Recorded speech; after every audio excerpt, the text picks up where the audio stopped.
Welcome back children.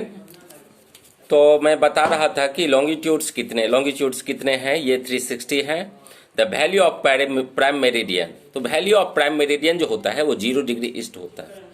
देखिए, equator दो part में बांटता है, एक होता है नॉर्दर्न हेमिस्फीयर, दूसरा है साउदर्न हेमिस्फीयर। उसी तरह से ऊपर से जब एक लाइन आती है जो 0 डिग्री से गुजरती है वो होता है प्राइम मेरिडियन।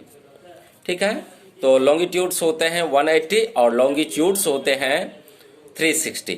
उसके बाद है the tropic of cancer is located at, कितना डिग्री नॉर्थ में या साउथ में ट्रॉपिक ऑफ कैंसर है। तो देखिए, ट्रॉपिक ऑफ कैंसर जो है वो 23.5 डिग्री नॉर्थ में है। ये नॉर्थ याद रखना है, 23.5 डिग्री नॉर्थ में जो है वहाँ से ट्रॉपिक ऑफ कैंसर गुजरती है, जो कि भारत के 8 राज्यों से होकर के गुजरती है। The tropic of cancer passes through 8 states of India और its value is 23.5 degree north. Next question, the movement of the earth around the sun in a fixed path is called. Movement जो होता है सूर्य के चारों ओर जो planets घूमती है तो उस वो क्या कहलाता है? रोटेशन कहलाता है कि रिवोल्यूशन कहलाता है या ग्रेविटेशन कहलाता है या पंक्चुएशन कहलाता है? तो इसका सही आंसर होगा revolution.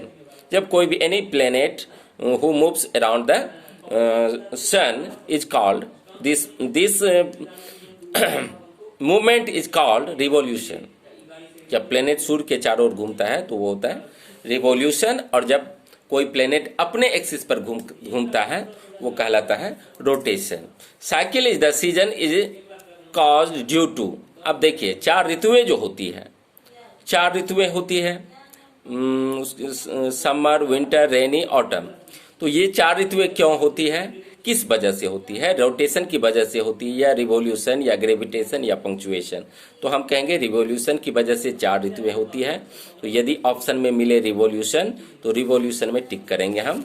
Cycle is the season is caused due to revolution. उसके बाद the major constituent of atmosphere by percentage, यानी एटमॉस्फेयर में कौन सा ऐसा तत्व है, कंस्टिट्यूएंट है जिसकी मात्रा सबसे अधिक है? तो नाइट्रोजन की मात्रा सबसे अधिक है, 78% है। तो the major constituent of atmosphere by percentage nitrogen, nitrogen में हम टिक करेंगे। उसके बाद है the mountain range that separates Europe from Asia. Mountain range जो एशिया को यूरोप से अलग करता है उसे हम क्या कहते हैं? उसे हम यूराल पर्वत कहते हैं। द यूराल्स में टिक करना है। Which is the largest continent, सबसे बड़ा कंटिनेंट कौन सा है? कई बार मैं बताया हूं, याद रखना है आपको, Asia. Asia is the largest continent and Australia is the smallest continent. तो एशिया होगा इसमें। Who is the largest continent, which is the largest continent? तो एशिया।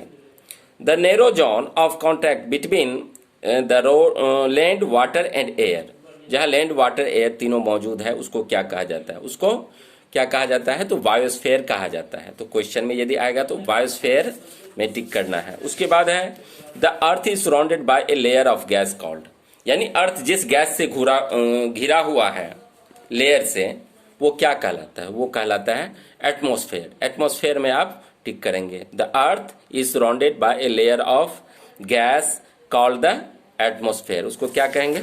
एटमॉस्फेयर कहेंगे। उसके बाद है 49 the components of maps are distance, यानी components of maps क्या क्या हैं? तो ऑप्शन में यदि रहेगा डिस्टेंस, डायरेक्शन, सिंबल, किसी एक में नहीं, तीनों होगा। यदि तीनों दिया हुआ है तो ऑल ऑफ दीज होगा। ठीक है, तो डिस्टेंस, डायरेक्ट, सिंबल। उसके बाद है direct rays of the sun fall on the equator on, यानी सूर्य का प्रकाश सीधे जो है इक्वेटर पर पड़ती है। कब? साल में 2 दिन पड़ती है, एक 21 मार्च को और फिर 23 सितंबर को। तो यदि ऑप्शन में 21 मार्च या 23 सितंबर हो तो वो हो जाएगा। यदि दोनों हो तो दोनों, बोथ ऑफ देम होगा। यदि एक हो, 21 मार्च हो, तो 21 मार्च में टिक कर देना है। उसके बाद है, अब मैं हिस्ट्री की बात करता हूँ। हिस्ट्री से लगभग 17 क्वेश्चन हैं, 17-18। तो हिस्ट्री में जो मेन चीज़ आपको पढ़ने हैं वो अब मैन्यूस्क्रिप्ट पढ़ लीजिएगा। अब मैन्यूस्क्रिप्ट के बारे में जो क्वेश्चन आ सकता है आएगा, hand written account of contemporary events hand written account of contemporary events is called, उसको कहा जाता है manuscript. Hand written account of contemporary events is called manuscript, manuscript उसको कहा जाता है।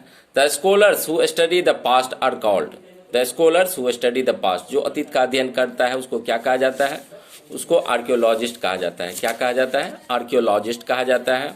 उसके बाद है the people who study ancient things and object things are called archaeologist. The oldest Veda, 4 Veda हैं, 4 में सबसे ओल्डेस्ट कौन सा है, तो ऋग्वेदा, हम क्या कहेंगे, ऋग्वेदा जो है, तो the oldest Veda is the Rigveda. The first big kingdom is, सबसे बड़ा साम्राज्य जो था वो क्या था, मगध था, तो मगध में टिक करना है। The first big kingdom is Magadh. The climate of the world change about, यानी विश्व की जनसंख्या कितने साल पहले अचानक चेंज हुई, तो हम कहेंगे 12,000 साल पहले, 12,000 ईयर्स एगो the climate of the world changed. ठीक है। भीम बेटिका एक जगह का नाम है और इसमें पूछा जा रहा है कि Bhimbetka is located in, Bhimbetka किस राज्य में है, UP, MP, Maharashtra, Madhya Pradesh. Bhimbetka याद रखना है ये मध्य प्रदेश में है। Kurnool is situated in, Kurnool किस राज्य में है, तो कुरनूल है आंध्र प्रदेश में। इन हंसगे टूल्स वेर मेड ऑफ, हंसगी में जो टूल्स उपकरण जो होते थे वो किसके बने होते थे, तो इसमें लाइम स्टोन टिक करना है, लाइम स्टोन के बने होते थे। चिरौंद इज ए साइट इन, चिरौंद एक साइट जो है ये कहाँ मिला है, तो चिरौंद बिहार में मिला है। ठीक है। जेडिएट में हैव बीन ब्राउट फ्रॉम, जेडिएट कहाँ से मंगवाया जाता था, तो जेडिएट चाइना से मंगवाया जाता था। उसके बाद है स्टोन सर्कल्स और boulders on the surface were use to indicate, यानी स्टोन सर्कल्स क्यों यूज किया जाता था, जब कोई मृतक मरता था तो वहाँ स्टोन रखा जाता था, बड़ा बड़ा स्टोन, ताकि जान सके लोग कि ये मृतक का यहाँ के व्यक्ति को दफनाया गया है। तो stone surface use to indicate burial sites. उसके बाद है चैरियट्स वेर यूज्ड इन, तो देखिए ऋग्वैदिक काल में चैरियट्स रथ का प्रयोग होता था और ये क्या होता था, क्यों, कब होता था, जब कोई लड़ाई होने को होती थी, तो बैटल में टिक करेंगे। मेगालिथ्स वेयर, मेगालिथ क्या थे, तो मेगालिथ स्टोन बोल्डर था। मेगालिथ क्या था, megaliths were stone boulders, megalith यदि पूछे क्या है तो मेगालिथ में स्टोन बोल्डर में टिक करना है।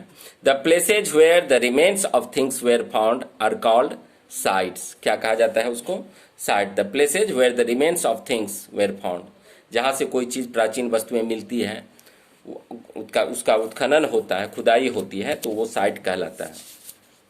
उसके बाद है the palaeolithic period extends from 2 million years ago to about 12,000 years ago, यानी पेलियोलिथिक पीरियड कब से कब तक माना जाता है, तो 2 million years ago to about 12,000 years ago, 2 million वर्ष पहले से लेकर के 12,000 वर्ष पहले तक ये मिलते हैं। तो इतना आपको इस वीडियो को एक बार, 2 बार, 3 बार देख लीजिए और फिर जब एग्जाम होगी तो सारा क्वेश्चन मुझे लगता है जब आप लोग पढ़ लेंगे तो सॉल्व हो जाएगा। ठीक है।